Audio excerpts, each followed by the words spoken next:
యూసుఫ్ కూడా police lines లో battalion police వాళ్ళు కూడా ఉన్నారు. బెటాలియన్ పోలీస్ అన్నదమ్ములకు కూడా నేను విజ్ఞప్తి చేస్తా ఉన్నా.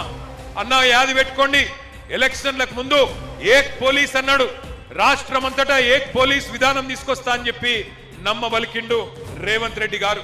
కానీ ఎలక్షన్లు అయిపోగానే మీకు కూడా మోసం చేసిండు. మోసం చేసి మీ కుటుంబ సభ్యులను కొట్టించిండు పోలీసులతో. 30 మందిని సస్పెండ్ చేయించిండు. ఇలా ఎలక్షన్లు ఉన్నాయి కాబట్టి యూసుఫ్ కూడా బెటాలియన్ లో ఉండే పోలీసు వాళ్ళకు మాత్రం సంవత్సరం జీతం బాకీ ఉంటే ఆ పైసలు వేసిండు, మిగతా వాళ్ళకు మాత్రం ఇస్తలేడు. ఇట్లాంటి మనిషిని నమ్ముదామా? మా పోలీస్ అన్నలు కూడా ఆలోచించాలని నేను కోరుతా ఉన్నా.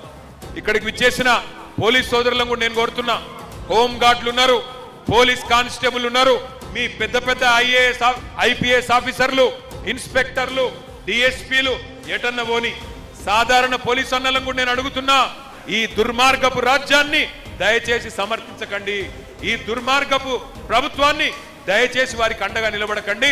మళ్ళీ కేసీఆర్ ప్రభుత్వం వస్తేనే పోలీస్ అన్నలకు కూడా న్యాయం జరుగుతుంది, గుర్తుపెట్టుకోండి అని చెప్పి నేను విజ్ఞప్తి చేస్తా ఉన్నా.